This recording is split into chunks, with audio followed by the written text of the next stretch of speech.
देखो, अर्ध मरुस्थलीय क्षेत्र है गए, इसके बारे में हम पढ़ रहे थे। और इसमें लूणी बेसिन, यही पढ़ रहे थे ना कि लूणी बेसिन का जो क्षेत्र आता है गए, इसके बारे में अपन लिखे।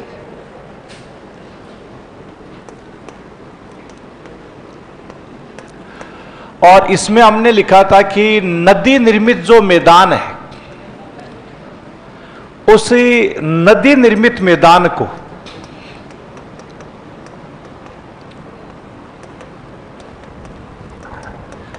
किस नाम से जाना आता है? बेसिन। और इसमें हमने जालोर, पाली और किसको शामिल किया था? बाढ़। ये लिखना पड़ रहा है, बालोतरा हुई तो बात है ना। तो ये पूरा जो क्षेत्र आता है गई, इसी नदी निर्मित मैदान कि जालोर, पाली, बाड़मेर, बालोतरा है गए, इस पूरे क्षेत्र को इसमें शामिल किया। अब जो इसे गोडवार प्रदेश भी अपन ने नाम दिया था कि इसी को कौन सा प्रदेश कह देते हैं? गोडवार। बाड़मेर में 56 की पहाड़ियां है, और जो 56 की पहाड़ियां, उनका आकार किस प्रकार का हो गया? गोलाकार। ये जो पहाड़ियां हैं उनका आकार कैसा है? गोलाकार। जसवंतपुरा की पहाड़ियां कहां पर आती? जालोर है, उसमें कौन सी पहाड़ियां है? जसवंतपुरा। उन्हें जसवंतपुरा की जो पहाड़ियां जालोर में है, उन्हीं में कौन सा पर्वत आता है? सुंडा पर्वत। और कौन सा पर्वत हो गया? डोरा पर्वत। और कौन सा भाकर आता है? इसराना। इसराना भाकर के साथ ही कौन सा हो गया? रोजा भाकर। कि सुंडा पर्वत, डोरा पर्वत, इसराना भाखरे, रोजा भाखरे, झाड़ोला पर्वत, ये सब इसे, इस सुंडा पर्वत पर सुंदा माता का मंदिर है। चामुंडाई माता। कौन सी माता का मंदिर हो गया? सुंदा। और यहीं पर राज्य सरकार के द्वारा पहला रोपवे स्थापित किया गया। कब? 2006। आगे जो पर्यटन आएगा उसमें भी रोपवे के अपन नाम लिखेंगे। पर्यटन टूरिज्म पढ़ेंगे ना अपन, हाँ, उसमें भी कई सारी जो रोपवे का मतलब हिंदी में क्या बोलते हैं इसको? क्या बोलते हैं? उड़न खटोला। उड़न खटोला नहीं होता, रज्जू मार्ग होता है। कौन सा मार्ग होता है? रज्जू। उड़न खटोला उड़ता थोड़ी है कोई ऐसे। उड़न खटोला नहीं, रज्जू मार्ग के नाम से कि रस्सी या जो तार होता है उसके माध्यम से चलता है। जैसे ये पहाड़ी है, यहां पर कोई मंदिर है और यहां सीढ़ियों से चढ़ना है, लेकिन सीढ़ियों से नहीं चढ़ पाते, पिलर लगा करके, जो खंबे लगा करके तार के माध्यम से आने जाने वाला मार्ग है, उसको क्या कहते हैं? रज्जू। रज्जू मार्ग। ये सुंदा माता, चामुंडाई माता है, गरीबों की देवी है। यानी ऊंची पहाड़ी, बरसात के समय में तो ये सुंडा पर्वत है, बहुत ही सुंदर हो जाता है। इसी माता जी के मंदिर के पीछे रेत का ऊंचा टीला है। कोई गया तुम्हें सुंदा माता के आज तक? Very good. इतने ही सारे लोग हैं, बाकी भी जाना, वही तो बात है ना। ऊपर ही खाने पीने की व्यवस्था भी अच्छी है निःशुल्क। अब तो ठीक है। अरे मैं फंस गया था पहली बार। हम क्या है कि शाम को पहुंचे थे, तो हमने सोचा मंदिर के तब सुबह दर्शन करेंगे। नीचे रुकने की कोई इतनी ज्यादा व्यवस्था थी नहीं उस समय। कोई एक आध छोटा सा कोई होटल टाइप बन रहा ही था। उसको उसने नहीं बताया कि ऊपर धर्मशाला भी है। बिस्तर सब फ्री में मिलते हैं, आराम से बिछाओ, सो आराम से। तो हम नीचे पैसे लग गए। सुबह उठे, ऊपर जाकर के देखा तो पता चला यहां तो सारी व्यवस्था ही फ्री थी, लेकिन तब तक होटल वाला पैसे ले चुका था। इसलिए आप ऊपर जाए। अच्छा, बरसात के समय में अच्छे खासे झरने वगैरह बहते, रेत के टीले भी इसके पीछे ही आए। ये देखिएगा, ये सुंदा पर्वत है, ये तार सा दिख रहा है ना, ये रोपवे का भी आगे आपको तस्वीर भी हम बताएं। ये आप सीढ़ियों से भी जा सकते हो अगर आपके घोड़े जवाब नहीं दिए, दम है इसमें, तो ये सुंडा पर्वत का ही क्षेत्र है। हाँ, सुंडा पर्वत का जो क्षेत्र, बरसात के समय में ये देखिए बिस्तर भंडार, और पीछे आपको रेत दिख रही है। रेत के क्या है, ये टीले हैं, बिस्तर, ये चामुंडाई माता जो आगे त्रिशूल लगा, बरसात में ऐसे झरने गिरते रहते हैं। ये जो जिसको तुम उड़न खटोला बोलते हो, इसमें 3-4 आदमी बैठ के जा सकते हैं, है ना। तो 150-150 जो भी रुपए लेते हैं, वो मैं तो कभी बैठा नहीं इसलिए मुझे नहीं पता। तो ये चामुंडाई माता यानी सुंडा माता का जो मंदिर आता है, यही इसी में है जहां पर ये रज्जू मार्ग के द्वारा भी आप जा सकते हैं। ये देखिए पीछे जो रेत का टीला है, आराम से जब परिक्रमा करते हैं तो पीछे वाले बैकग्राउंड से भी दिखता है। ये सुंडा पर्वत आता है जहां पर सुंडा माता का मंदिर भी है। हाँ, रेत, इन्हीं रेत के टिल्लों में क्या है कि इनसेल बर्ग है। ये तो रज्जू मार्ग में घूमने वाले लोग हैं, डफा वही तो। हाँ, अरे ऐसे लोग ऑस्ट्रेलिया में थोड़ी हैं डफा। तो यहां दूसरा देखिएगा कि ये जो पहाड़ियां हैं, इन्हीं पहाड़ी रेत के टीले हैं जिनका हवा के द्वारा अपर्दन होता है। और जालोर ग्रेनाइट प्रसिद्ध है। जालोर ग्रेनाइट की गुमंदाकार पहाड़ियां हैं, उन्हीं गुमंदाकार पहाड़ियों को इनसेल बर्ग कहते हैं।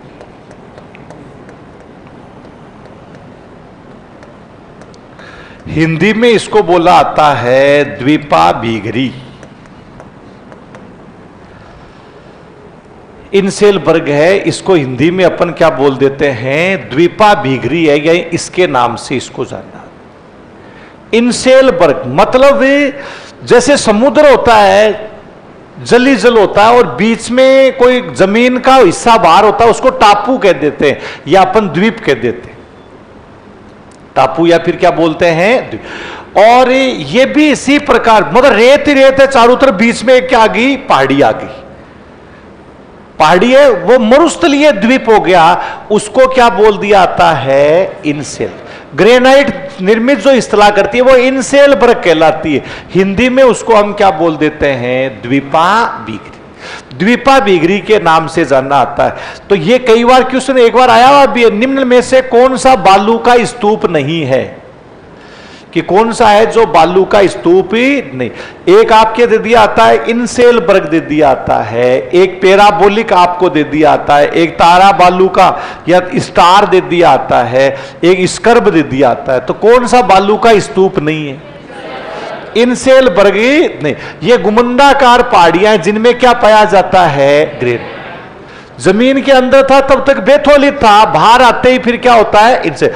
जैसे ये ग्रेनाइट निर्मित चट्टान है, ये पूरा का पूरा जो भाग है, यही इसमें कौन सी चट्टान पाई जाती है, ये ग्रेनाइट चट्टान। इसके ऊपर क्या हो गया, अपर्दन से रेत का जमाव हो गया, लेकिन इस रेत का हवा के द्वारा क्या हो गया, अपर्दन हो गया। पीछे केवल ये गुमंदाकार चट्टान बची है, इसी गुमंदाकार चट्टान को ही हम क्या बोल देंगे, इनसेल।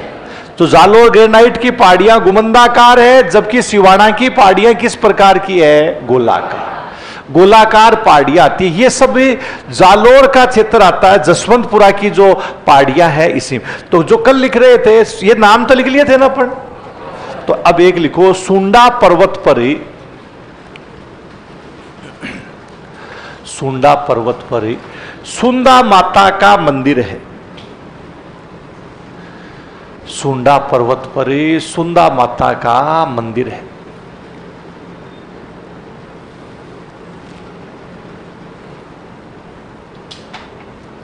सुंदा माता का मंदिर है।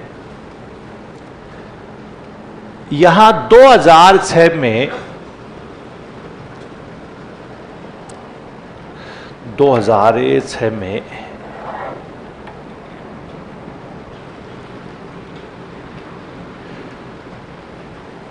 राज्य का पहला रोपवे स्थापित किया गया।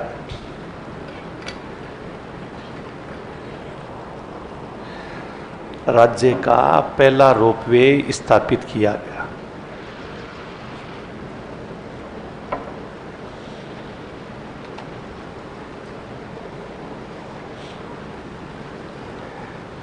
हाँ, रोपवे को उड़न खटोला नहीं बोलना, क्या बोलता है? रज्जू मार्ग। उड़न खटोला तो कई बार कहते हैं रात के समय उड़न खटोला उसके ऊपर से निकल गया था, भूत था उसमें। मावलियों का दोष गांव में नहीं जानते, वो क्या पालना निकल गया ऊपर से, है ना? हाँ, तो वो होता है एक तरह का। तो ये रज्जू मार्ग कहलाता है। दूसरा, जालोर ग्रेनाइट की पहाड़ियां, गुमंदाकार पहाड़ियों को क्या कहते हैं? इनसे तो लिखो जालोर ग्रेनाइट की गुमंदाकार पहाड़ियों को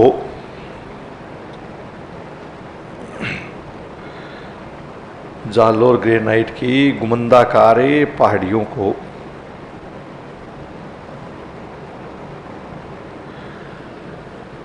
इनसेलबर्ग कहते हैं।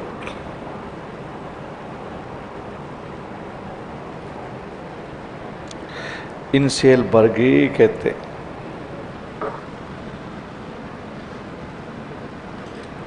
कि जालोर ग्रेनाइट की गुमंदाकार जो पहाड़ियां आती है उनको क्या बोल दिया जाता है?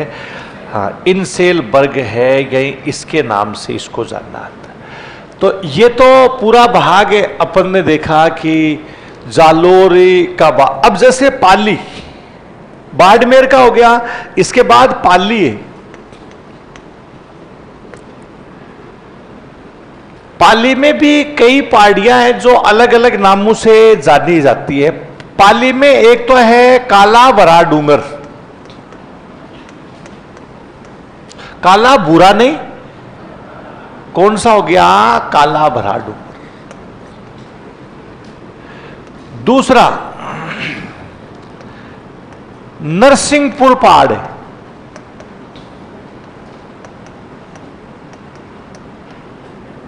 कलीमा की पहाड़ियां,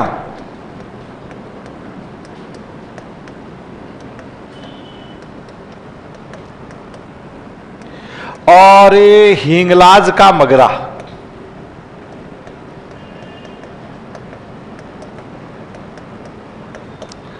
कौन सा मगरा हो गया? हिंगला। ये सब कहां पर है? पाली में। पाली में एक तो कौन सा डूंगर हो गया? काला। अरावली वाले क्षेत्र को काला भरा डूंगर कहते हैं। नरसिंहपुर पहाड़, पाली के कितने लोग हैं?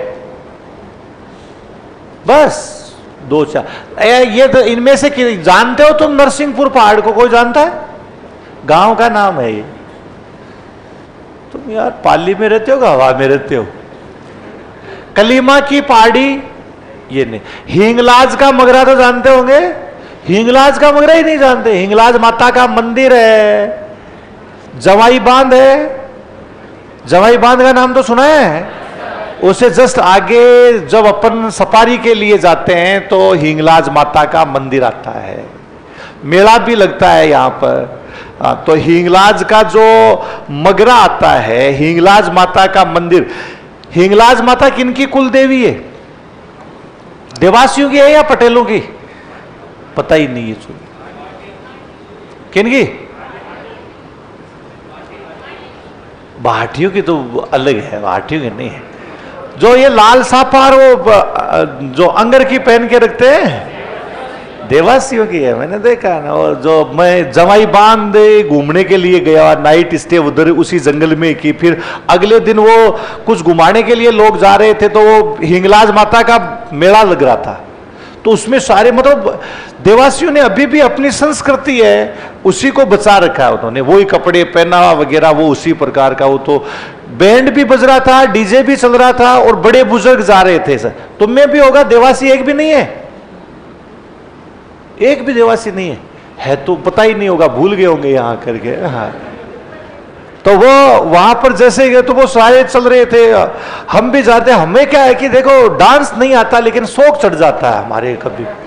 तो हमने उन बाबा जी थे वो सब बड़े बुजुर्ग आगे आगे चल रहे, उनको पूछा मैं डांस कर लूं क्यों। गजब डांस किया हमने, ठुमके लगाए, लोगों ने पैसे उछाले, पूछो।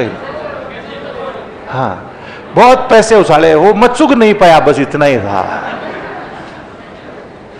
तो ये हिंगलाज माता का यहीं पर है।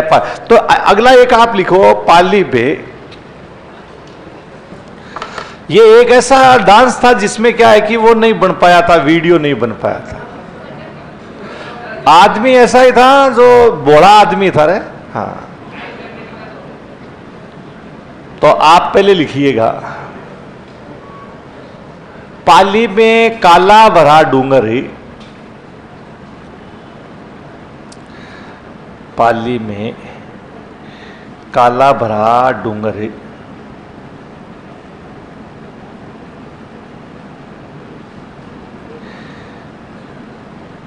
कौन सा डूंगर है? काला। हिंगलाज का मगरा,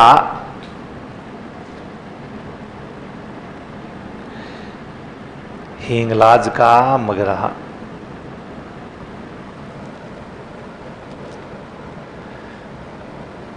नरसिंहपुर पहाड़ी,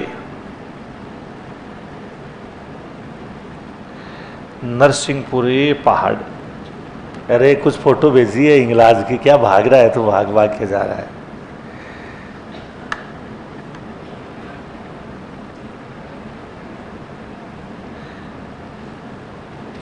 नरसिंहपुरी पहाड़, कलीमा की पहाड़ियां लिख लिया।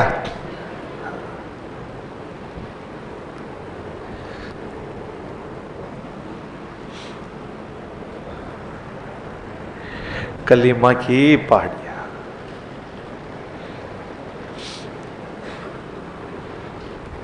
ये सब भी कहां पर आता है तो ये आपको ध्यान रखना है, पाली में।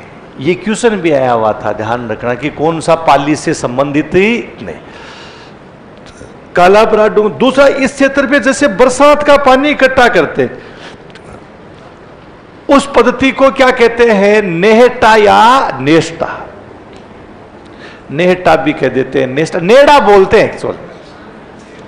मूल शब्द तो क्या है? नेड़ा, नेड़ा ही बोलते हो। हाँ तो वही नेहटा नेस्टा जिसको कहा जाता है, नेड़ी नेड़ा है यानी उसके। खैर वो तो आगे अपन लिखेंगे उसमें। अगला नेक्स्ट आपको ये था अपना जो काला भरा डूंगर का जो एरिया था, ये इसके बारे में आपको हमने बताया। ये जैन मंदिर आपको दिखा दिया था, 56 की जो पहाड़ियां थी, ये पूरा लूणी बेसिन का क्षेत्र था। अब लूणी बेसिन के बाद दूसरा जो भाग आता है वो कौन सी भूमि होगी? नागौर की उच्च।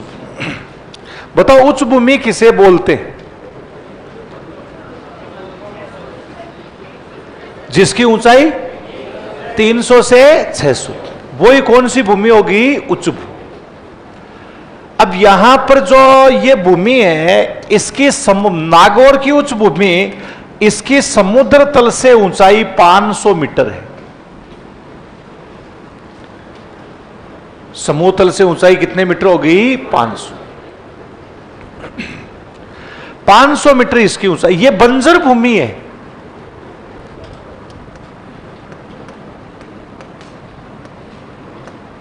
कौन सी भूमि होगी? बंजर। बंजरता का कारण क्या है?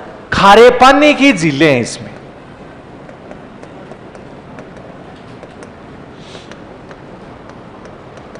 कौन से पानी की?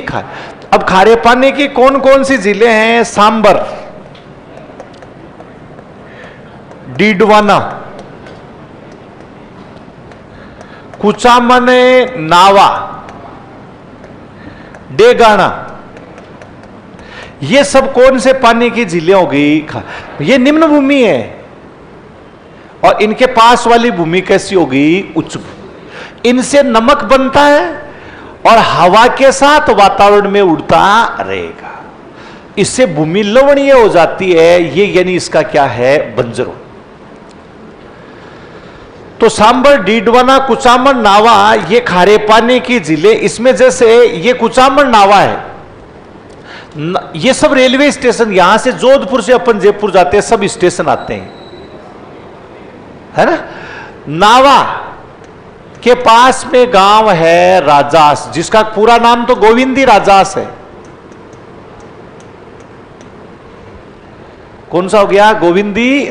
बहुत ज्यादा नमक बनता, सब पास ही है। नावा, नावा के बाद ही सांबर आएगा। गोविंदी राजास का क्षेत्र, इतना नमक बनता, बड़े बड़े नमक के ढेर लगे हुए। नावा स्टेशन से मालगाड़ी में भरा जाता है और उसके बाद में उसको दूसरी जगह पहुंचाया आता है। नावा के आसपास, कुचामन के आसपास के कितने लोग, बस एक आदमी, दो आदमी को याद आया कि हम उधर के हैं। तो गोविंदी राजास, यहां इतना नमक, ट्रक, ट्रैक्टर, एनी टाइम मालगाड़ियां है, यानी उनमें चढ़ाते रहते, इतनी गाड़ियां दौड़ती रहती। वहां नावा स्टेशन पे आप खड़े हो तो भी नमक का, खड़े खड़े को नमक का एहसास हो जाए। सांस के साथ नमक चल रहा है, मुंह खारा हो जाता है, तो चरका, नमकीन टाइप। 2 मिनट बाद ही आप अपने होठों पे जीप घुमा लो, खुद के होठों की बता। मेरे बेटे हंस रहे हैं, वही तो बात है। मतलब ऐसे लगेगा यार ये इतना नमक चिपक कहां से गया, हवा के साथ उड़ रहा है। अब वो नमक की जमीन में भी उतरता, वही जैसे आंधी चलती है, धूल उड़ती है, तो पूरा आसमान यानी पीला हो जाता है, फिर वो रेत नीचे उतरती है। वैसे नमक भी क्या उतरेगा, नीचे। भूमि किस प्रकार की हो जाएगी, लवण। तो वो भूमि किस प्रकार की होती है, बंजर। एक तो ये कारण माना गया, ये गोविंदी राजास वाला जो एरिया 2 किलोमीटर का में फैला हुआ जो क्षेत्र है, यानी इन सब में क्या है, यानी नमक बनता है। यहां नमक बंजरता का, ये खारे पानी की क्या मानी गई है, यानी झील। आप नावा में जो मकान बनाते हैं, थोड़े दिन में प्लास्टर नीचे गिर जाता है। मोटर गाड़ियां, उनका कलर फेड है, तो इतना ज्यादा पानी में ही बहुत ज्यादा क्या है ना, जैसे डीडवाना, डीडवाना का भी होगा कोई तुम में से, ये इतना पानी, सब्जी में पानी, यानी जो नमक डालने की जरूरत ही नहीं है, इतना खारा पानी है। वो चुगनी से दूसरी जगह से पानी आता है, वहां पर बहुत खारा नीचे का पानी, और खालडा है वहां पर, पूरा खारा एरिया है। तो ये भूमि भी किस प्रकार की है, यानी खारी। तो पहले लिखिएगा आप नागौर की उच्च भूमि लिखकर,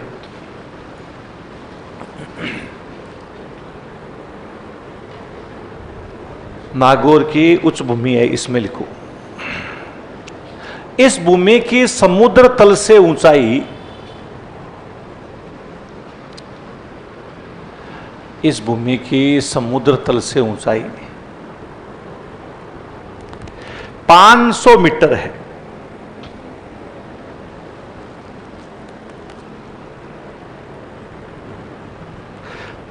मीटर ही है।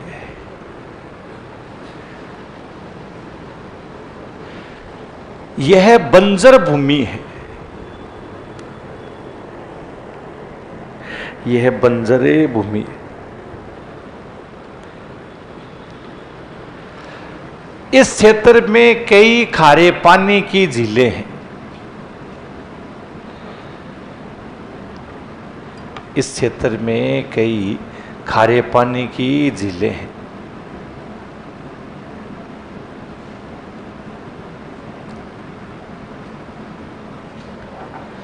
जैसे लिखो सांबरे, डीडवाना,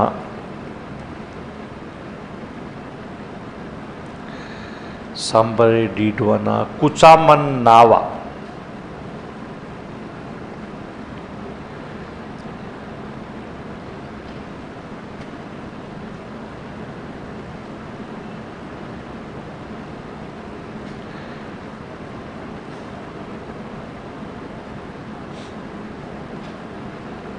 कुचामन और कौन सा हो गया ना, डेगाना।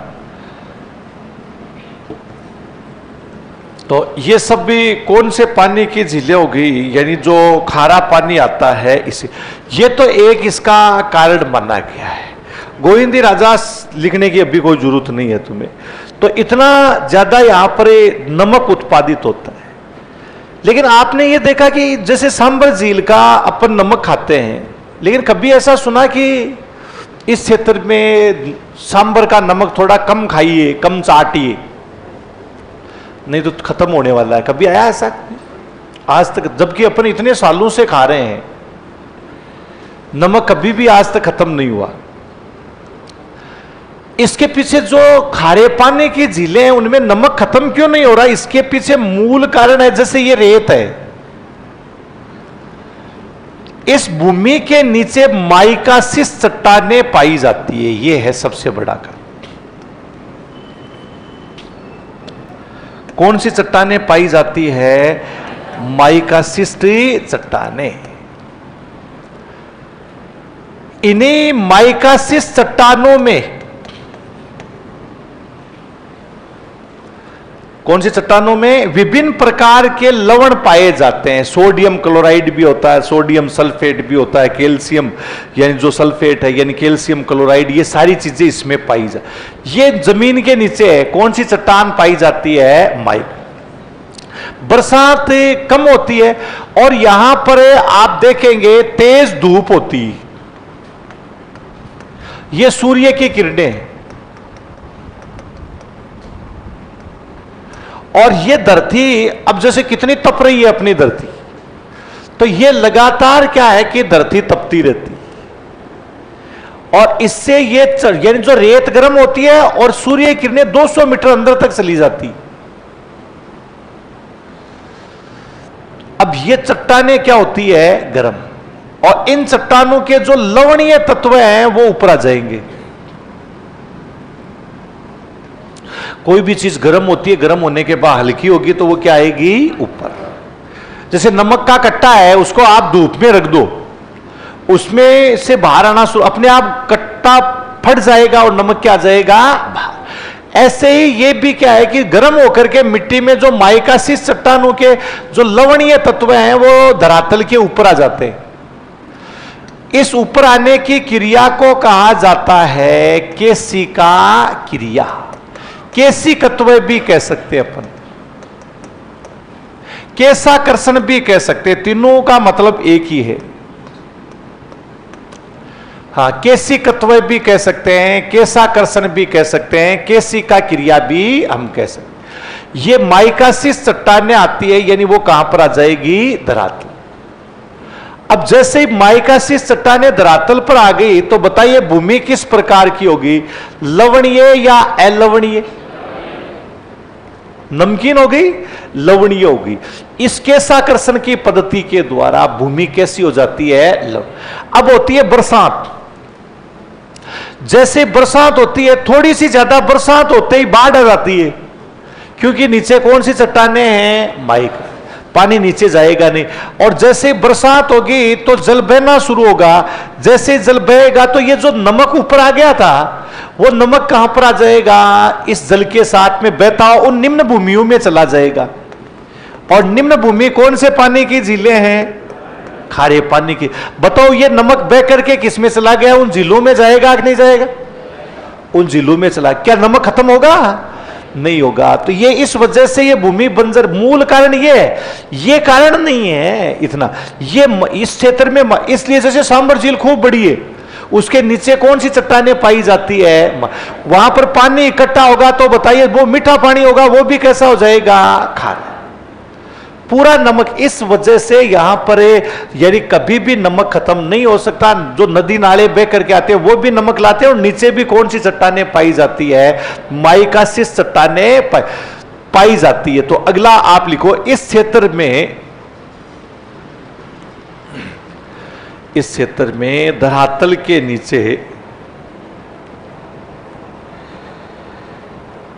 धरातल के नीचे माइकासिस चट्टानें पाई जाती है।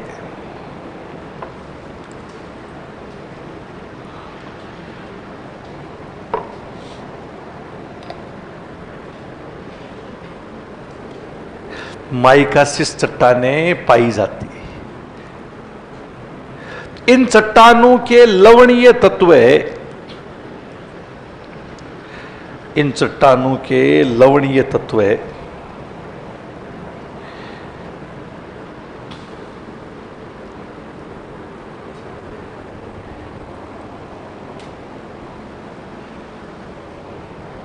केशाकर्षण,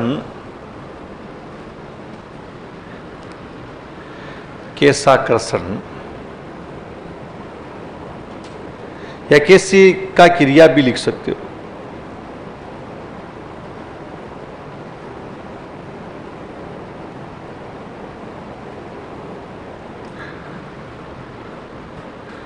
केशाकर्षण, केसी का क्रिया या केशिकत्व भी लिख सकते हो। केशाकर्षण के द्वारा धरातल पर आ जाते,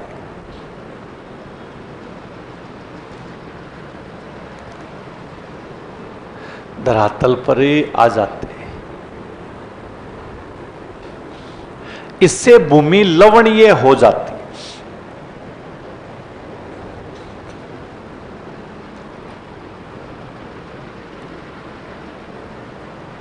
भूमि लवणीय हो जाती।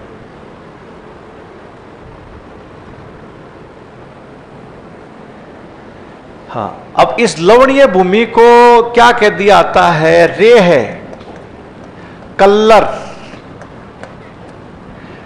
रे है, कल्लर है, राकड़, चौपन, उसर। हाँ, इस लवणीय भूमि को क्या कहते हैं? रे है, कल्लर, राकड़, चौपन, या फिर कौन सी भूमि हो गई? बंजर। बंजर को ही क्या बोल दिया आता है? उसर। तो लिखो, इस लवणीय भूमि को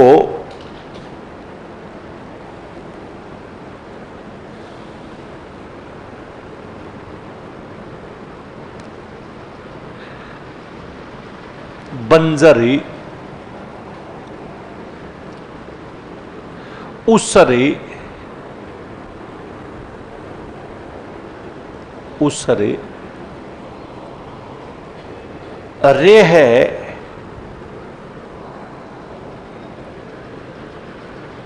रे है, कल्लरे,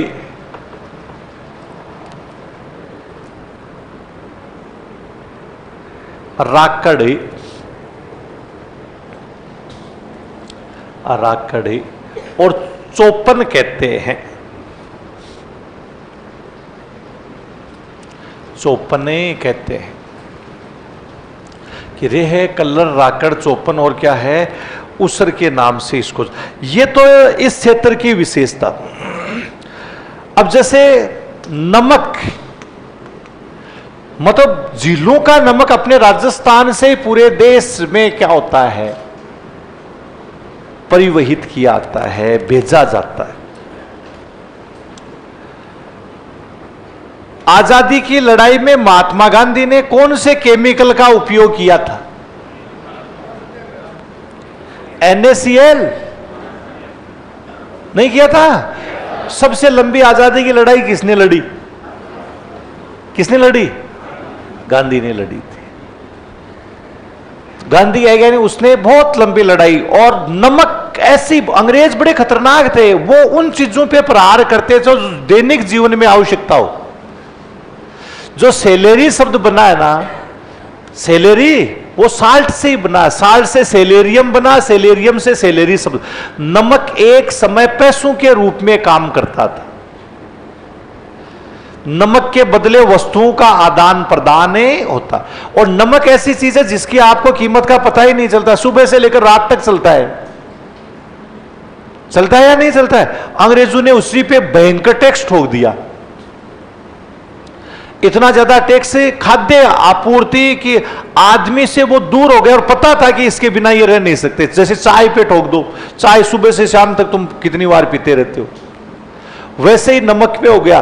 तो नमक, और पूरी सांबर पे अंग्रेजों का आधिपत्य था। पूरी की पूरी जो सांबर झील आती है, और पूरी रेलवे ट्रैक से जोड़ी गई है सांबर। जो रामसर भूमि भी है, वेटलैंड के नाम से भी इसको जानना आता है। दर्शनीय स्थल भी है, सांबर महोत्सव भी होता है। आगे जब झीलें आएगी उस समय आपको बताओ। ये पूरी रेलवे ट्रैक से जुड़ी हुई, ये छोटे छोटे ट्रॉलियां आती है, स्टेशन तक पहुंचाने का काम करती है। है ना। ये नमक ऐसे तैयार होता है, यहां पर नमक तैयार करने वाले लोग ये कितनी मजदूरी करते हैं, कुछ नहीं मिलता है इनको, मरते हैं तब इनके शरीर का जो क्या है कि अंतिम संस्कार, पैर नहीं जलते इनके, इतने सॉलिड हो जाते हैं, आग से भी पैर नहीं जलते। बस ये जो इतनी मजदूरी करवाते हैं इनसे, और कुछ लोग ऐसे एंजॉय करने भी जाते हैं। सांबर का यही दृश्य, वेटलैंड रामसर भूमि वाली, बेटा नौकरी लगने पे ऐसा हो पाते हैं, नहीं हो पाते, नहीं फिर दूसरों की फोटो ही देखनी पड़ती है ना। ये जैसे सांबर का ही क्षेत्र है, जो बरसात का पानी इकट्ठा होता है, ये डैम बना हुआ है, ये सांबर लेक का एरिया हो गया, जहां नमक क्या होता है तैयार, नमक वाला जो एरिया है पूरा सब। और ये देखो सब आपस में, गोविंदी, अभी आपको गोविंदी राजास बताया था, रेलवे ट्रैक से जुड़ा है। देवयानी साल्ट लेक सांबर को ही क्या बोल दिया आता है, देवयानी लेक के नाम से जाना है ना। ये सांबर झील का जो पूरा क्षेत्र, मोरुंदा का जो क्षेत्र, नारायणा का जो क्षेत्र आता है, ये सब सांबर है, यही इसी के निकट मजदूर ऐसे लगे रहते हैं, तब अपने घर में जायका लगता है इनका। यहां फ्लेमिंगो पक्षी भी आते, हाँ, कि फ्लेमिंगो जो पक्षी है ये भी आपको यहां पर देखने को मिलेंगे। छोटे छोटे बच्चे भी क्या है, यही मजदूरी है, यानी यहां पर लगे रहते हैं। रेत, ये जो नमक के ढेर अपन देखते हैं, ये सांबरी झील का जो भाग आता है, यानी इसी में। ये मैं आपको बता रहा था देवासियों वाली हिंगला, हम तुम्हें नहीं दिख रहे, कहां दिखे वो, हम चल, हमें तो बस वो क्या है कि जब जगह होती है उसी वक्त। ये पैसे देखिए आप कितने उछाल रहे थे लोग। ये हिंगलाज माता का, ये देवासियों की है, ये नहीं जो कुल देवी आती है वही थे ना। अरे वही तो बता रहा हूं, पूछ ही मत हो। इसलिए हम तो ये देखिएगा, ये देख कितने पैसे हैं, सो है ना, पैसे पैसे हैं, वही थे ना। ये पूरा पहले मैं पूछ रहा था, ये ऐसा काम कर लिया देते, तूताड़े वगैरह, यानी यहाँ पर पूरा जो हिंगलाज का, जो हिंगलाज माता का जमाई का जो एरिया आता है, यही उसी में लगता। आप भगत देखिए, बाद में हम आकर्षण का केंद्र बन गए थे बावड़े, ये ऐसे तो, हाँ ये देखिएगा पूरा, है ना। हाँ, तो ये जो हिंगलाज के मगरा की बातें हैं, जमाई वाला जो एरिया आता है इसी में है।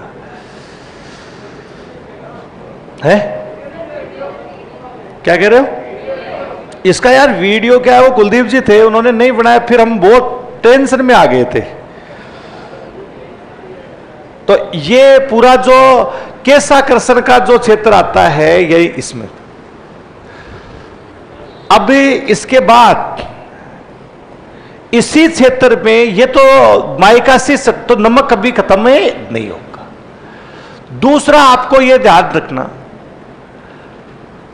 इसी क्षेत्र, अब आजकल तो पूरे राजस्थान की समस्या हो गई, अजमेर से नागौर तक फ्लोराइड युक्त जलपट्टी है। फ्लोराइड कैसे आएगा? जितना जल गहराई में जाएगा ना, जमीन से अपन जल पर जितना नीचे से प्राप्त करेंगे, उतनी किसकी मात्रा होगी? फ्लोराइड। और इस जल का उपयोग करने से फ्लोरोसिस रोग होता है। कौन सा रोग होता है? फ्लोरोसिस। हाँ, कि फ्लोरोसिस जो क्या होता है, फ्लोराइड अपने ये जॉइंट होते हैं ना, इनमें जम जाता है, जॉइंटों में फ्लोराइड, जिससे जॉइंट दर्द करना शुरू कर देंगे। दर्द हो, यहां दर्द हो गया तो इस हाथ को ऐसे ही अपन ने जम नीचे करते हैं, दर्द होता है, इसलिए हाथ ऐसे ही रहेगा, फिर वो परमानेंट हाथ ऐसे ही रह गया। कमर में जम गया तो फिर झुकना पड़ता है, फिर ऐसे ही चलना पड़ता है। गोड्डों में ये सबसे ज्यादा नुकसान कर रहा है, इसीलिए वर्तमान में सबसे ज्यादा घुटनों का ट्रांसप्लांट हो रहा है। आप ऐसे हिला करके देखिएगा, आपके कट कट बोल रहा है, इसका मतलब जवाब दे चुके हैं, है ना। ये जैसे कट कट बोल रहा है ना, तो इसका मतलब आपके जवाब दे चुके। ज्यादातर ये ऐसे अपन कट के निकाल रहे हैं, ये सूख गए हैं, इस फ्लोराइड से ये सूखते, इसलिए इसका सबसे बड़ा यही समाधान है, ज्यादा से ज्यादा एक्सरसाइज, पैदल चलना, दौड़ना, तब अपने शरीर में ग्रीस बनता है, फ्लोराइड को बाहर फेंक देता है। आजकल ये काम तो रहा ही नहीं, दौड़ने का बिल्कुल काम ही नहीं है, पूरे टाइम मोबाइल के साथ चिपक करके रहना है। इससे भी ये क्या है कि जॉइंट है, यानी उनमें गैप हो रहा है, वो इधर यहां सींग उग रहा है आदमी के, यहां लगभग क्या दर्द रहता है, ये इसी की वजह से। तो ये आप दौड़ोगे तो अपने आप क्या हो जाएगा, जैसे मेरे नहीं बोलते हैं, तुम्हारे तो जलडाट उठता है, कई कई बार तो उठते हैं, तो वहां कई बार वो लड़कियां नाश्ता वास्ता करती है, वो देखता रहता हूं, कर कर ये जल्दी ट्रांसप्लांट कराना पड़ेगा। इसलिए सरकार ने इस पे क्या है कि ऑफर भी दे रखा है, फ्री में ट्रांसप्लांट कराइए, घुटना प्रत्यारोपण है ना।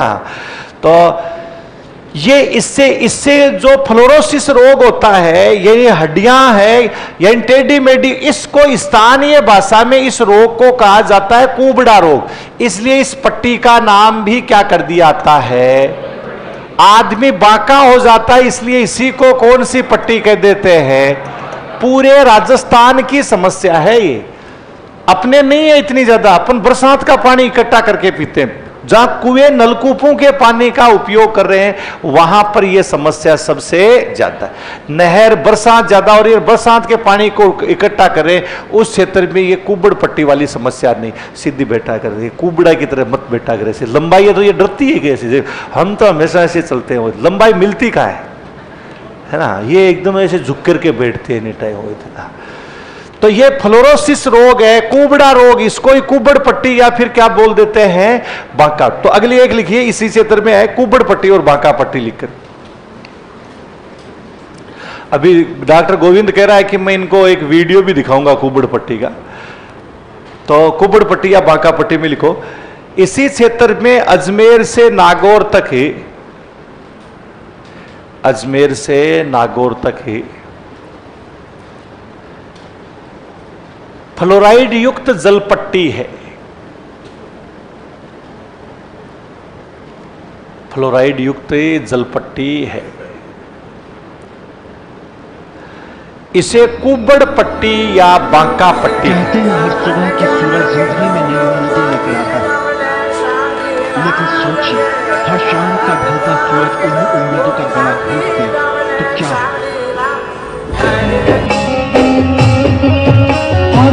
ये दर्द होना शुरू हो, बचपन माना आपके लिए कतई आसान नहीं, लेकिन आज बात ऐसे गाँव में चलते हैं, झालावाड़ बरसात होती है ना उधर, इसलिए कम होता है। कि शायद आपके दर्शकों से ये नागौर में ज्यादा है,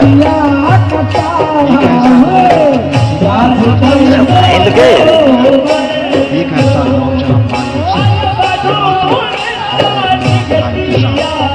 ये छोरे कल का झुंझे बजाना लग जाएंगे यहाँ ये। तो ये कुबड़ पट्टी पर, तो कुबड़ पट्टी पे यही स्थिति होती है। बस बस समझ गए, सब समझ गए, बंद बंद। तो ये जैसे कुबड़ पट्टी है, ये इसका जो भाग है, कल का ये मजीरे ला करके यहाँ झम झम झम ऐसे करना शुरू कर देंगे, क्या लगाया है। तो यही इसी मतलब अजमेर से नागौर तक कौन सा होगा, फ्लोराइड युक्त जलपट्टी है, इसे कुबड़ पट्टी या बांका पट्टी कहते हैं। कुबड़ पट्टी या बांका पट्टी कहते हैं। कुबड़ा रोग हो जाता है, ये नहीं है यहां कुबड़ निकली आती है, हड्डियां टेढ़ी मेढ़ी, अलाइनमेंट खराब हो जाता है। इसलिए ध्यान, दौड़ा करो, सुबह सुबह कोचिंग आते हो दौड़ के आया करो, है ना, एक्सरसाइज किया करो, पैदल चला करो, जिससे फिर क्या है कि ये गोडे जवाब नहीं देंगे, झुके मत बैठा करे ना। हाँ, तो ये कुबड़ पट्टी या फिर कौन सी होगी, बांका। तो ये एक जो क्षेत्र अपन ने लिखा। अब इसके बाद में आएगा शेखावाटी का अंतः प्रवाही क्षेत्र।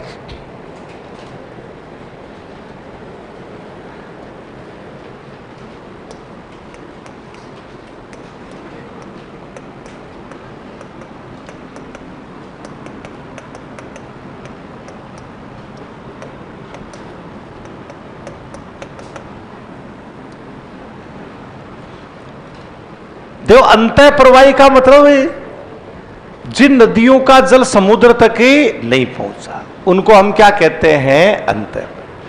तो शेखावाटी का जो अंतः प्रवाही, शेखावाटी का मतलब कौन सा क्षेत्र आएगा, सीकर,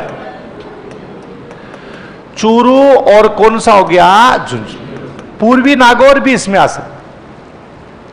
सीकर, चूरू, झुंझुनू है, यही इसको किसमें शामिल किया आता है, शेखा। और इस क्षेत्र की प्रमुख जो नदी है यानी वो कौन सी होगी, कांतली। और इसे बांगड़ प्रदेश भी कहते हैं, वागड़ नहीं, बांगड़। एक्चुअल में ये शब्द है बांगर। बांगर और खादर का नाम सुना होगा। पुरानी मिट्टी होती है उसको बांगर बोलते। पहले नदियां बहती थी तो तब तो नई मिट्टियां यहां जमा होती थी। अब क्या है कि पुरानी मिट्टी रह गई, इसलिए ये बांगड़ प्रदेश इसलिए कहलाता है। एक होता है भाषाई आधार पर बांगड़, जिसमें हनुमानगढ़ गंगानगर वाला जो एरिया आता है आपके, है ना, तो ये बांगड़ मिट्टी से संबंधित, भौतिक प्रदेश से संबंधित है। सीकर, चूरू, झुंझुनू को इसमें शामिल किया गया। इसे कौन सा प्रदेश कहते हैं, इस क्षेत्र की एकमात्र नदी कौन सी हो गई, कान। जहां गणेश्वर सभ्यता, कौन सी सभ्यता विकसित हुई है, गणेश, ताम्रयुगीन सभ्यता थी, जो आगे कांतली लिखेंगे उस समय लिखेंगे आपको। तो ये कांतली। दूसरा, यहां पर सबसे ज्यादा चूरू लिखा था अपन ने, झुंझुनू भी लिखा था, सीकर भी लिखा था। कौन से बालू का स्तूप सबसे ज्यादा है, बरखा। जो गतिशील होते हैं सबसे ज्यादा क्या है, यही वो गति करते हैं। तो गतिशील बालू का स्तूप अपन बरखान बालू का स्तूप है, वो सबसे ज्यादा कौन से क्षेत्र में है, शेखा। चूरू तो रेत के टिल्लू से भरा पड़ा है। अपने इधर आप कह रहे हैं मरुस्थल, मरुस्थल चूरू ही है असली, रेत ही रेत है वो पूरी ज्यादा। इधर तो क्या पथरीला है, उधर क्या है, रेतीला मरुस्थल। तो ये बरखान जो बालू का स्तूप है, यही इनकी यहां पर अधिकता जो सबसे ज्यादा क्या होते हैं, यानी गतिशील। दूसरा, यहां वर्षा ऋतु में अस्थायी तालाब बनते हैं। बरसात के समय अस्थायी तालाब, जिनको क्या कह दिया आता है, सरिया सरोवर कहते हैं। जोड़ दें, क्या बोलते हैं, सरी। बरसात के समय अस्थायी जो तालाब बनते हैं जिनको क्या कहते हैं, सरिया सरोवर। और चूरू झुंझुनू के गांवों के आगे भी यही मिलेगा आपको, सर सब जुड़ा हो। जस्सू-सर, मानसर, अलसी-सर, मलसी-सर, साला-सर, मींगना-सर, बोबा-सर, कमीण-सर। हाँ, तुम में से भी कई सारे सरके तो होंगे जिन गांव के आगे सर लगा हुआ है। सरगांव वाले कितने लोग हैं, ये इतने सारे लोग ये निकल, है ना। ये इधर जो अभी मैंने गांव बोले, ये सुजानगढ़ से लेकर के सालासर इसी एरिया के गांव हैं, है ना। तो जे कुछ गांव बीकानेर के भी, जैसे बिदासर, है ना, अलसीसर, मलसीसर, सालासर, सोबासर, है ना। तो ये सारे जो गांव, इन तालाब, वहां कोई ना कोई तालाब था, उसी के पास में आकर के लोग बस गए। गांव का नाम भी क्या हो गया, ये।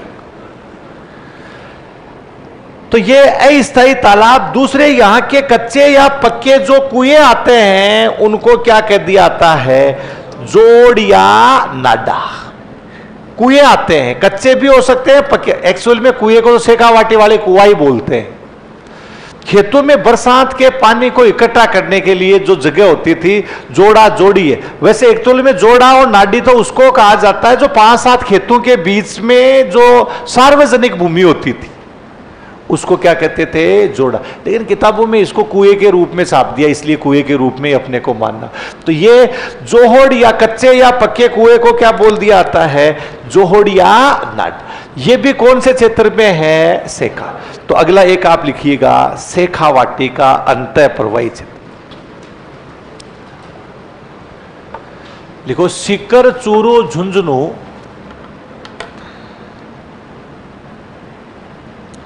सीकरे, चूरू, झुंझुनू,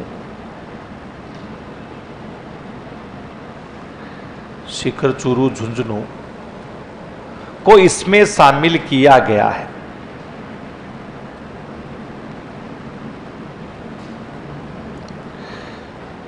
सीकर, चूरू, झुंझुनू को इसमें शामिल किया गया।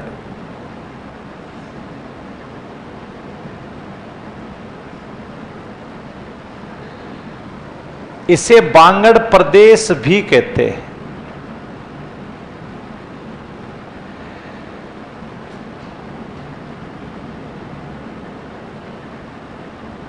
इसे बांगड़ प्रदेश भी कहते हैं।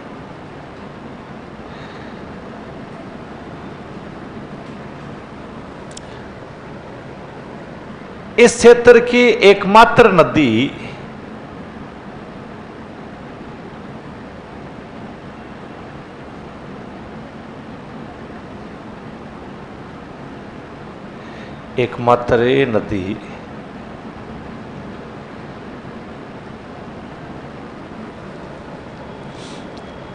कांतली है।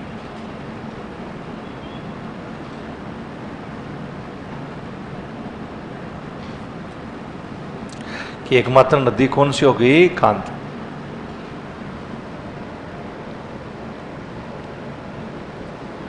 यहां बरखान बालूका स्तूपों की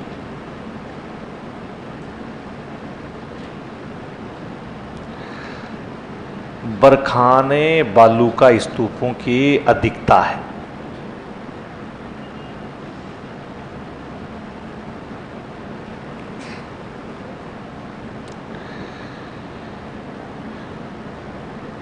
कौन से बालूका स्तूपों की अधिकता है? बरखान।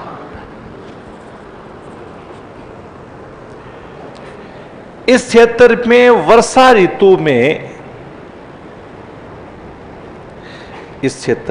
वर्षा ऋतु में अस्थायी तालाब बनते हैं।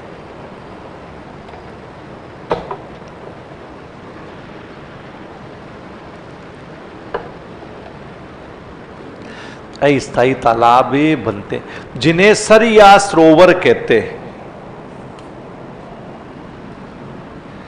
जिन्हें सर या सरोवर कहते हैं।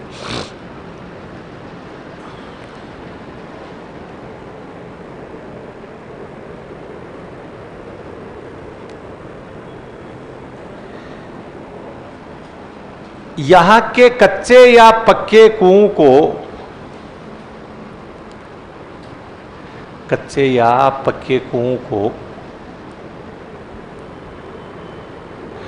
जोहोड़ या नाडा कहते। जोहोड़ या नाडा, जोड़ा, जोड़ी, नाडा, नाडी। नाडा नहीं लिखना है, ध्यान रखना है ना। कच्चे या पक्के कुओं को जोहोड़ या नाडा कहते।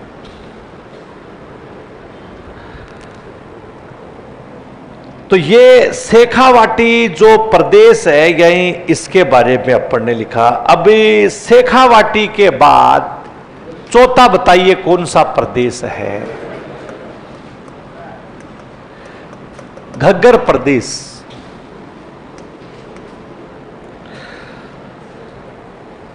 घग्गर प्रदेश है, यही इसके बारे में अपन लिखेंगे।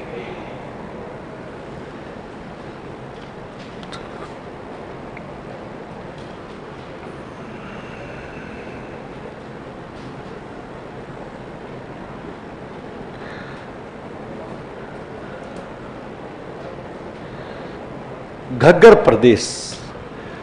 तो यहां पर घग्गर प्रदेश है। वैदिक काल में कौन सी नदी बहती थी? सरस्वती। ये सरस्वती जो नदी आती, वे नदी आती थी। हकरा भी इसको बोल दिया जाता था। ये जैसलमेर वाला जो क्षेत्र, लूणी लवणवती का जो क्षेत्र था, घग्गर भी, यानी इसका जो भाग अपन देख रहे हैं, ये कई बार इसके क्या है कि जो अवशेष है, यानी ये भी प्राप्त हुए हैं। कुरुक्षेत्र वगैरह हरियाणा होते हुए ये पूरी जो सरस्वती पैलियोजोइक चैनल के नाम से इसको नाम दिया। दृश्यवती जो नदी आती है, इसके नाम। कई सारी जो सभ्यताएं हैं, यानी वो विकसित हुई है इसी में। सतलुज व्यास नदी है, वो भी इसके सहायक जो क्षेत्र हुआ करता था उसमें। तो यहां वैदिक काल में कौन सी नदी बहती थी? सरस्वती। दूसरा, और कौन सी नदी बहा करती थी? सतलुज, व्यास। ये नदी तो विलुप्त हो गई भयंकर सूखे की वजह से। आज से 4300 साल पहले भयंकर सूखा पड़ा था और उस सूखे की वजह से यह नदी क्या हो गई? विलुप्त। कौन सी नदी विलुप्त हुई? सरस्वती। और ये सतलुज और व्यास नदी है, इसने क्या बदल लिए? मार्ग। तो ध्यान रखना, सतलुज व्यास का क्षेत्र राजस्थान में है। कौन सा? पूर्वी मैदान या पश्चिमी मैदान? कौन सा? पश्चिमी मैदान में भी कौन सा प्रदेश? घग्गर। सतलुज व्यास है, इन्होंने अपने क्या बदल लिए? मार्ग। वर्तमान में एकमात्र कौन सी नदी बहती है? घग्गर। हाँ, कि एकमात्र बहने वाली नदी कौन सी हो गई? घग्गर नदी बहती। गंगानगर और हनुमानगढ़, कि श्री गंगानगर और कौन सा हो गया? हनुमान का 75% भाग कौन से प्रदेश में आता है? घग्गर पर। हाँ, हनुमानगढ़ में घग्गर के मैदान को नाली या फिर किसका मैदान कह देते हैं? पाट। हाँ, कि नाली या पाट। हनुमानगढ़ में घग्गर के मैदान को नाली या फिर किसका मैदान कह दिया आता है? पाट का मैदान कहते हैं। कहां पर है? हनुमानगढ़ का क्षेत्र। यहां कालीबंगा, पीलीबंगा, रंगमहल, ये सभ्यताएं कौन सी नदी के पास विकसित हुई है? घग्गर। जो आगे घग्गर अपन पढ़ेंगे उसमें देखिए। अब इस नदी सरस्वती नदी का मार्ग खोजने का मतलब इसका उल्लेख ऋग्वेद में भी किया गया है। 10वें मंडल आता है, उसमें ऋग्वेद में कपिल मुनि मंत्र दृष्टा, यानी इन ऋषियों के द्वारा भी सरस्वती नदी का उल्लेख किया गया। कई बार सरस्वती नदी के प्रमाण भी प्राप्त हुए हैं, जैसे ये कि धार के मरुस्थल से बहा करती। जैसलमेर के जाजूवाला जो क्षेत्र आता है, इस क्षेत्र में आज से लगभग 15-20 साल पहले किसान ट्यूबवेल करवा रहा था, और ट्यूबवेल जैसे करवा स्वतः जलधारा, 15 साल पहले की बात बता रहा हूं, अभी ताजा वाला उदाहरण नहीं बता रहा हूं, और स्वतः ही जलधारा फूट पड़ी। प्रेशर के साथ जल के आना शुरू हो गया बाहर। जैसे ही वो जल बाहर आया, उस पर कार्बन डेटिंग प्रणाली की गई, तो उससे पता चला कि वो पानी तो मीठा है, अभी वाला पानी तो खारा था, ये पानी कैसा है? मीठा। तो उससे लोग ये मानते हैं कि सरस्वती नदी इसी क्षेत्र में विलुप्त हुई। अतः सरस्वती नदी के मार्ग खोजने का कार्य KS. Waldia KS. Waldia committee ने सरस्वती, कई बार प्रयास किए गए। अभी इसका जो एक चैनल के रूप में जो चित्र आपको मैं दिखा रहा था, यह के.एस. वल्दिया कमेटी के द्वारा तैयार किया गया कि इस क्षेत्र से यह नदी क्या है? सरस्वती नदी है। वो हिमालय से आती थी और जाकर के कच्छ की खाड़ी में विलुप्त हो जाया करती, गिर जाती थी, जिसको नारा के नाम से भी इसको जानना आता था। तो यह नदी इसी क्षेत्र में बहा करती। तो यह कौन सा प्रदेश हो गया? घग्गर प्रदेश। तो अगला एक आप लिखिए, घग्गर प्रदेश। घग्गर प्रदेश में लिखो, इस क्षेत्र में वैदिक काल में, इस क्षेत्र में वैदिक काल में सरस्वती नदी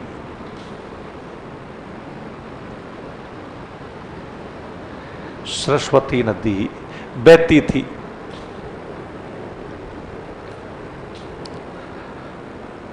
जो विलुप्त हो चुकी है, जो विलुप्त हो चुकी।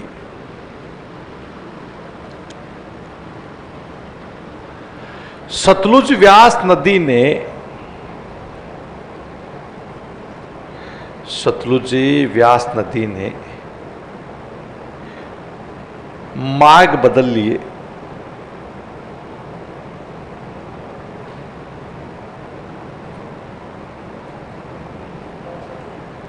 सतलुज व्यास नदी ने मार्ग बदल ली।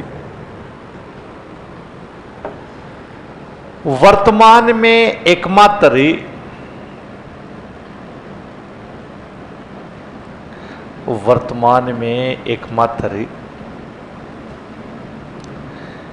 घग्गर नदी बहती।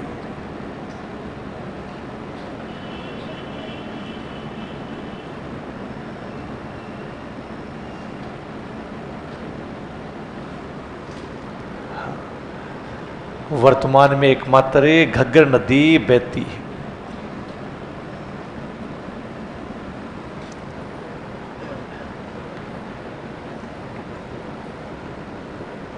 गंगानगर और हनुमानगढ़, गंगानगर और हनुमानगढ़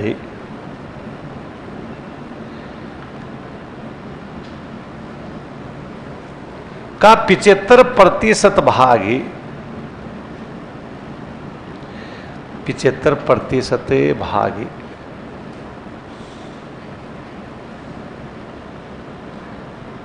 घग्गर प्रदेश में आता है।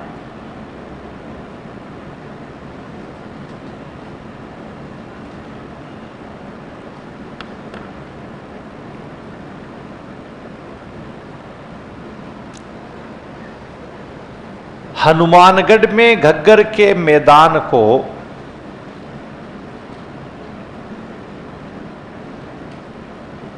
हनुमानगढ़ में घग्गर के मैदान को नाली या पाट का मैदान कहते हैं।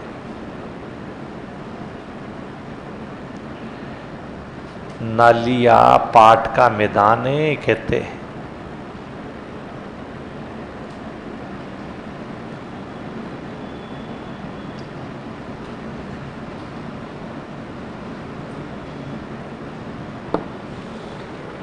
नाली या फिर किसका मैदान कहते हैं? पाट।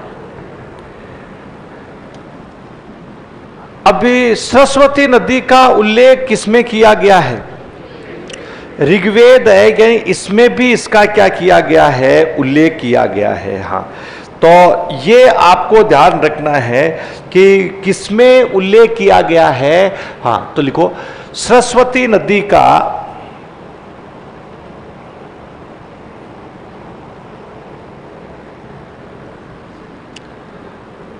सरस्वती नदी का उल्लेख ऋग्वेद में भी किया गया है।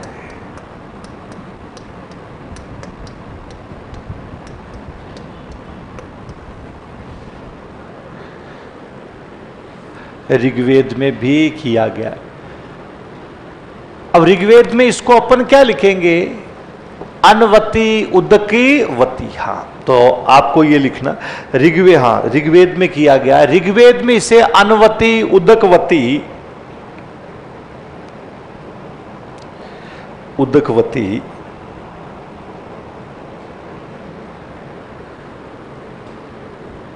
के रूप में वर्णन किया गया।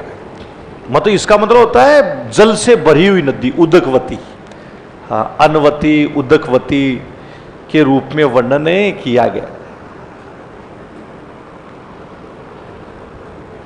अब इस नदी के मार्ग खोजने का कार्य कौन सी कमेटी ने किया? के ऐसे। तो लिखो इस नदी के मार्ग खोजने का कार्य, मार्ग खोजने का कार्य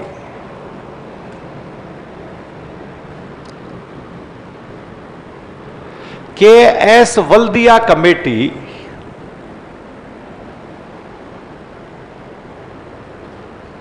के एस वल्दिया कमेटी ने किया है।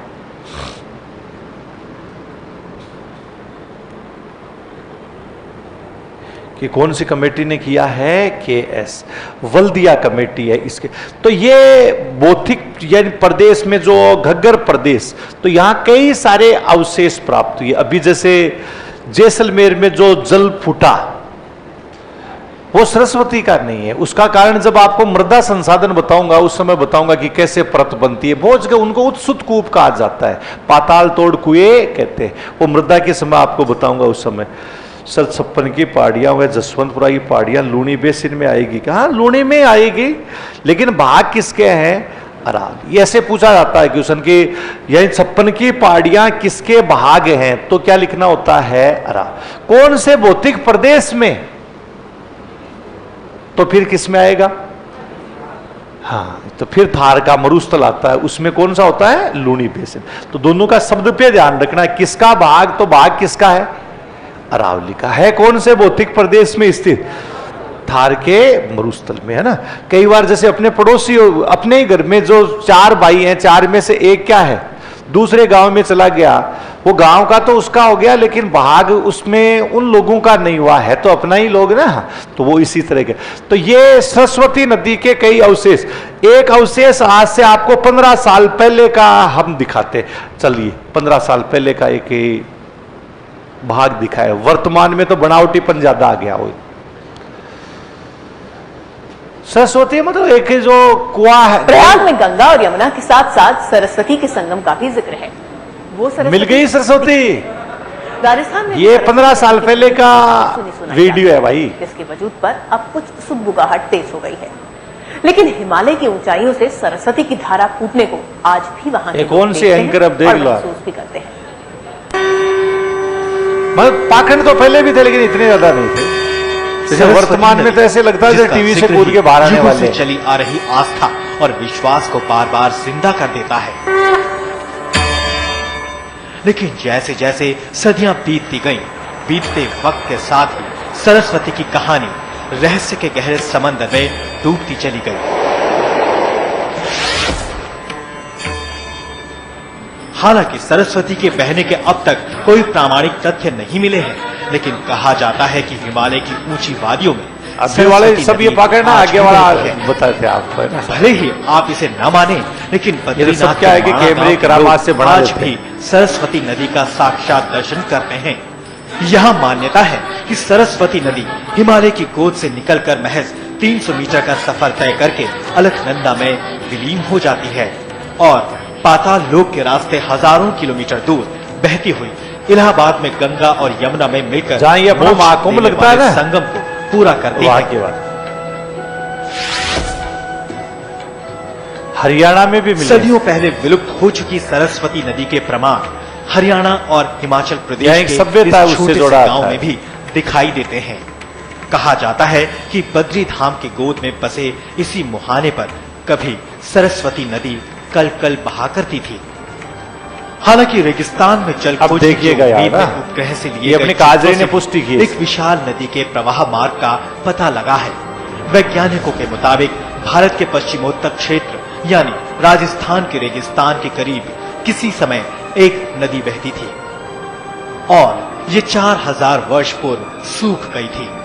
सवाल यह है कि क्या ये सरस्वती नदी ही थी जिसके प्रमाण विज्ञान को भी मिल रहे हैं। जैसलमेर से शरद कुमार के साथ आज तक ब्यूरो। ये जैसलमेर प्रयाग में में गंगा और यमुना के साथ तो ये अपना जो मरुस्थल है यही इसका भाग अपन ने लिखा।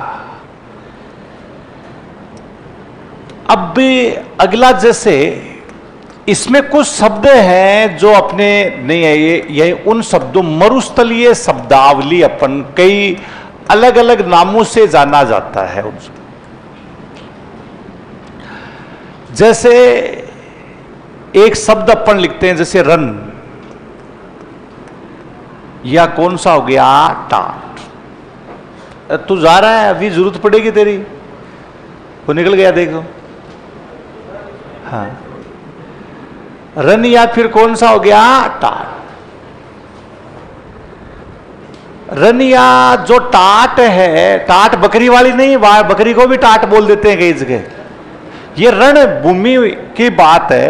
रण या टाट में अपन ने लिखा कि मरुस्थल में वर्षा ऋतु में बनने वाली अस्थायी खारे पानी की झीलें, या अस्थायी खारे पानी की झील भी हो सकती है। दूसरे शब्दों में उसको हम क्या कह सकते हैं, दलदली मृदा भी कह सकते हैं। हाँ, कि वर्षा ऋतु में मरुस्थल में बनने वाली अस्थायी खारे पानी की झीलें या दलदली मृदा को ही क्या कहा जाता है? रण या टाट। रणभूमि जो 11% में पड़ने से, जैसे जैसलमेर में कावोद रण है, कन्नौड रण हो गया, बांकड़ी रण आता है, लव्वा आता है,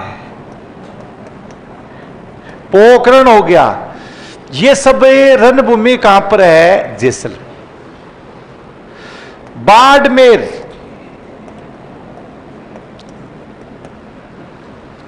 बाड़मेर में जो अपन लिखे रेडाना रन, थोब रन आता है, जैसे रेडाना रन है। रेडाना तो पर्यटनों के लिए भी विकसित हो गया। ये कहां पर आता है? बाड़मेर। और जोधपुर में फलोदी, जलजला हो जाता है यहां पर। और कौन सा हो गया? बाप। यहां पर बरसात का नीची भूमि है ये। हाँ, इनको ये कहा जाता है समुद्र के सबसे नीचे वाले भाग थे ये। तो जैसलमेर में कावोद, कन्नौड, बांकड़ी, लव्वा, सबसे ज्यादा रणभूमि कहां पर आती है? जैसलमेर। इनमें सबसे बड़ा रण कौन सा है? थोप, रेडाना रण है ना, फलोदी, बाप रन, ये सब रणभूमि है। रेडाना तो खूब बड़े एरिया के अंदर है, पानी भरा रहता है वहां पर। रेडाना तुम में से कोई गया? 1-2 आदमी। खूब सारी भीड़ आती रहती है, देखते रहते हैं लोग, गाड़ी वाड़ी घुमाते रहते हैं। बरसात के सीजन के बाद की जो स्थिति है। हाँ, तो रेडाना रन का जो भाग भी आता है। तो अगला आप पहले शब्द लिखिए, रन या टाट। रन या टाट लिख करके लिखिए।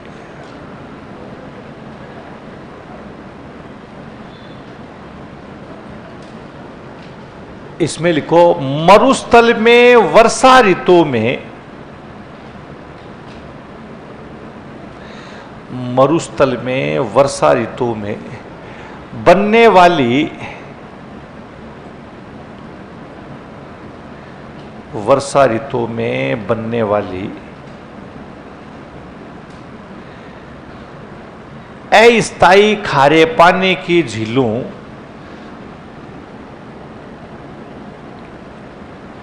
अस्थायी खारे पानी की झीलों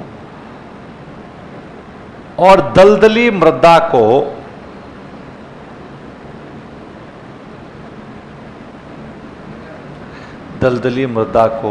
रन या टाट कहते हैं।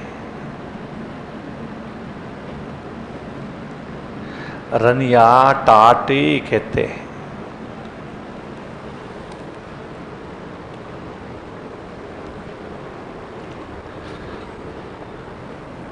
हाँ, दलदली मृदा को क्या बोल दिया आता है? यह रन या टाट। अब लिखो प्रमुख रन, ये जैसलमेर के लिख लो, कावोद, कन्नौड, बांकड़ी,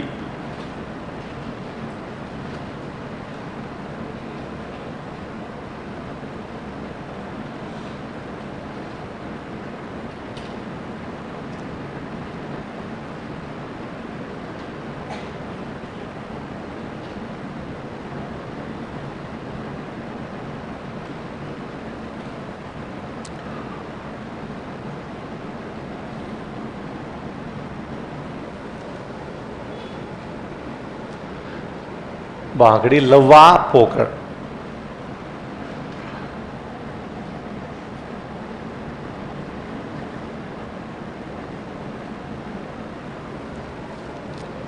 और बाड़मेर में थोप और रेडाना रन।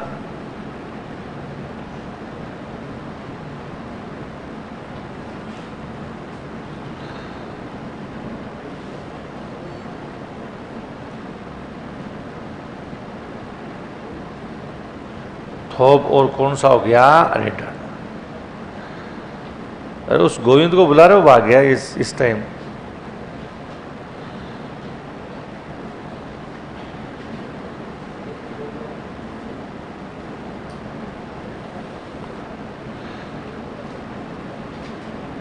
और जोधपुर में लिख दो फलोदी और बापरन।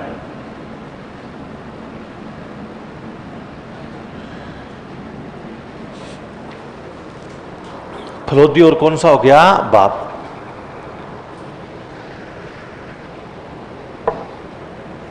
लिख लिया? तो ये एक जो भूमि अपन ने लिखी रण भूमि। अब इसी प्रकार से अगला जैसे अपन लिखें रण के बाद, रण या टाट के बाद एक होता है डांड।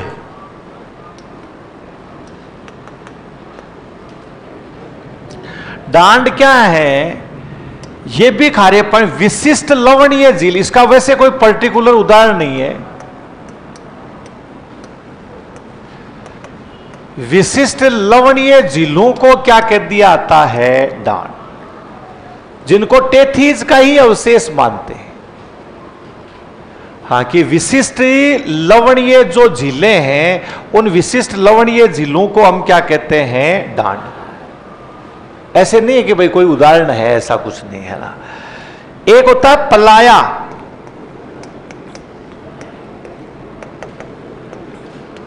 कौन सा हो गया? पलाया। ये पवन निर्मित, कौन सी होगी? पवन निर्मित अस्थायी खारे पानी की झील। जैसे हवा चलती है तो वातगर्त बन जाता है, एक जगह से मिट्टी उठती है, वहां पर गहरा गड्ढा बनता है, उसको हम क्या कह देते हैं? वातगर्त। और जैसे ये वातगर्त बन गया, अब इसमें बरसात का पानी इकट्ठा होगा तो कैसा हो जाएगा? खार। अब बरसात का पानी तो मीठा होता है, खारा कैसे हुआ? बोलो। मरुस्थल में नमक के कण ज्यादा है ना, तो ये जहां नमक के कण ज्यादा होंगे वो घुल जाएगा, इसलिए उनको हम क्या कह देते हैं? पलाय। वातगर्त के चौरस जो झीलें होती है उनको वातगर्त कह देते हैं। डांड का मतलब क्या हो गया? विशिष्ट लवणीय झीलों को क्या कहते हैं? डांड। तो अगला एक आप लिखिए डांड लिख करके।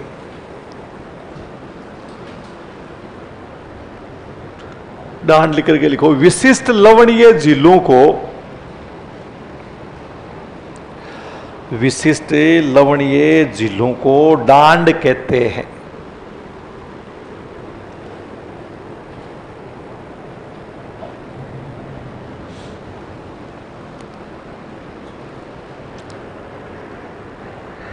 डांडे कहते हैं कि विशिष्ट जो लवणीय झील है उनको क्या कह दिया आता है? डांड।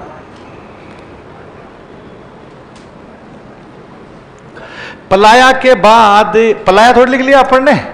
एक बार ये क्वेश्चन आया हुआ है, विशिष्ट लवणीय झील को क्या कहते हैं? रण, टाट, डांड, पलाया। तो किसको बोलते हैं? डांड को। तो अगला एक लिखो पलाया। पवन निर्मित,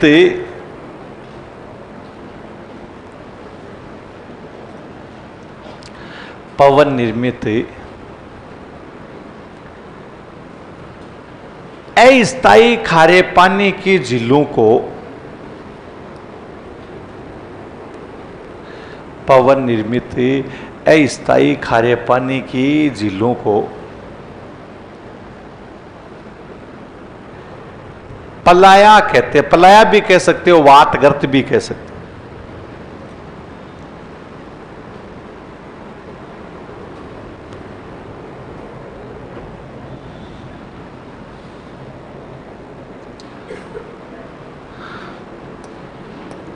एक होती है कुई बेरी, टाका, टोबा, आगोर, झालरा, पाइतान, बावड़ी भी लिख सकते हो। ये सब परंपरागत वर्षा जल संग्रहण के स्रोत, तकनीक नहीं है, परंपरागत परंपरागत वर्षा जल संग्रहण के क्या है? स्रोत है।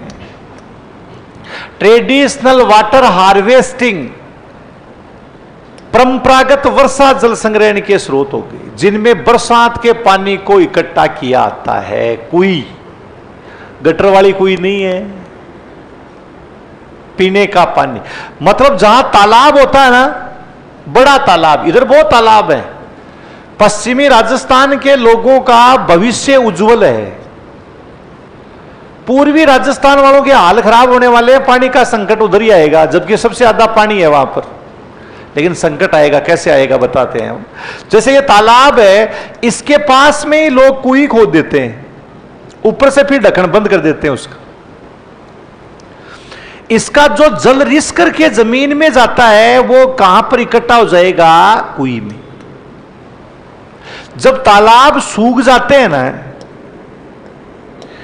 उस समय काल पड़ गया, तालाब सूख गया, पानी खत्म हो गया, उस समय लोग किसके पानी को काम में लेते हैं? कुई। उसी को बेरी बोल दे। टाका हर घर में है, एक एक टाका, कम से कम एक एक टाका तो सभी, सरकार बिल्कुल निःशुल्क बना करके देती है। देती है या नहीं देती है? 2-2, 3-3 हर खेत में टाका है इधर। और उसमें कौन सा पानी इकट्ठा किया जाता है? बरसा। पहले तो बेटा सगाई भी टाका देख के होती थी। लड़की की सगाई करने के लिए जाते थे ना घर वाले, तो घर में लड़के के घर पे क्या देखा करते थे? टाका। ये इसलिए नहीं देखते थे भाई कूद करके इसमें मर जाएगी, पानी के लिए कि कितना बड़ा टाका है, नहीं तो पानी सिर पे लाना पड़ेगा, दूसरी जगह से क्या है कि पानी लेके आना पड़ेगा। तो टाका है ये पहले क्या है कि जो विशेष रूप से पानी के जल जो स्रोत आते हैं, दफा है रही तो यार, पिरान लेने लग गया तो आजकल बोलता है। तो ये पूरा जो परंपरा भेजता कौन सी और कौन सी पहले लगा देता है? अब रहने दे, बड़ी रहने दे। तो परंपरागत वर्षा जल संग्रहण की जो क्या है पद्धति, ये टाका हर घर में आपको मिल जाए। ट्रेडिशनल हर घर हर खेत के सब। कितने लोगों के टाका है? वाह। अब पूर्वी राजस्थान में न तो टाका है न कुई है, क्योंकि ट्यूबवेल का पानी, कुओं का पानी वहां पर है और घर भी पास पास में है।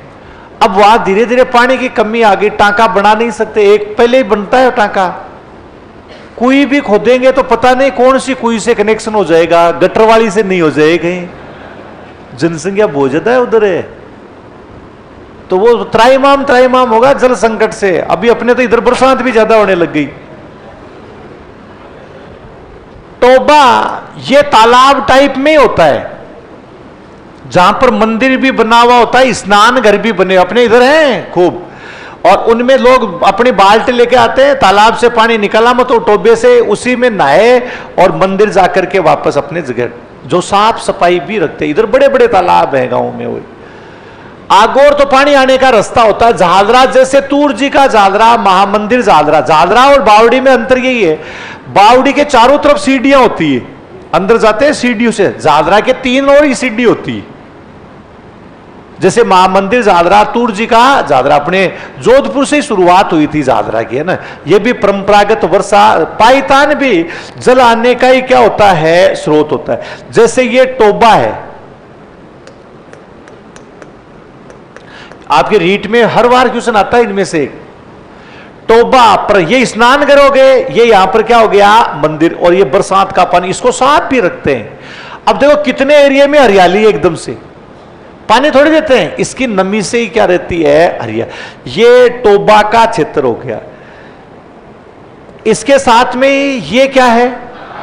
टाका है। टाका सगाई पहले इसको देख के होती थी, और फिर लड़की की भी, लड़की को, लड़के वाले लड़की को देखने के लिए जाते थे तो उसे पापड़ सिखवाते थे।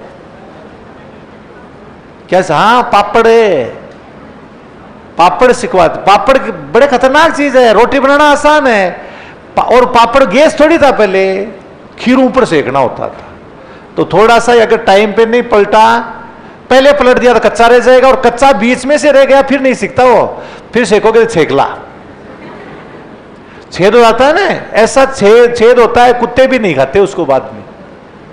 तो पाप उससे पता चलता है कि रसोई का काम लड़की को आ रहा है या नहीं आ रहा है ना।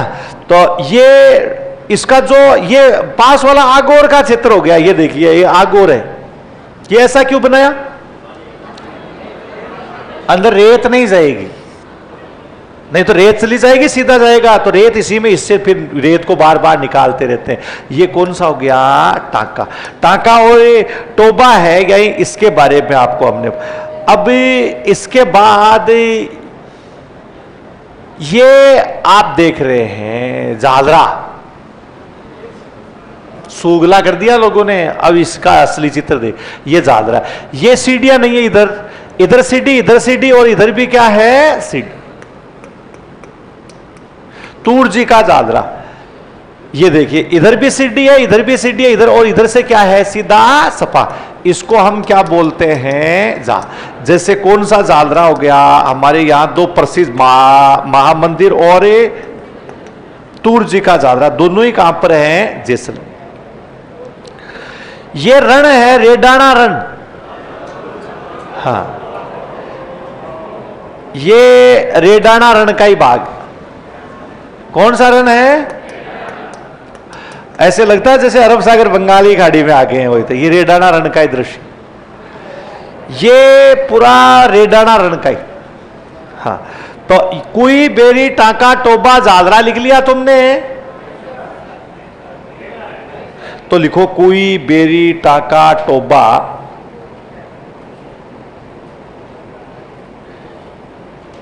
पूर्वी राजस्थान वाले छोरे, तुम्हारे जल संकट आएगा। तुम कुई भी कहां बनाओगे ये नहीं पता, नहीं कौन सी कुई से कौन सी कुई का कनेक्शन हो जाएगा। कुई बेरी टांका टोबा आगोर झालरा पाईतान, ये सारे नाम लिखने, एक साथ ही लिखने।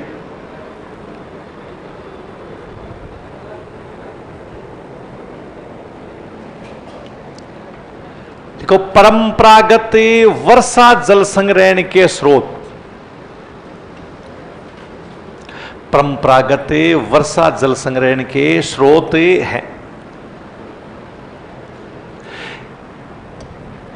इनमें पानी कौन सा होता है? बरसात का, जिसको कौन सा पानी बोला जाता है?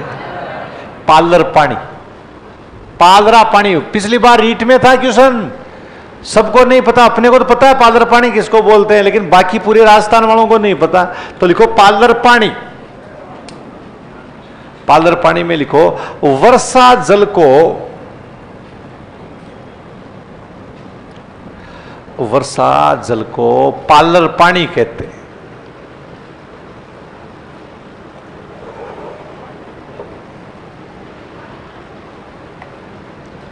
वर्षा जल को कौन सा पानी कहते हैं? पालर। बाकी अपन बाद में लिखें।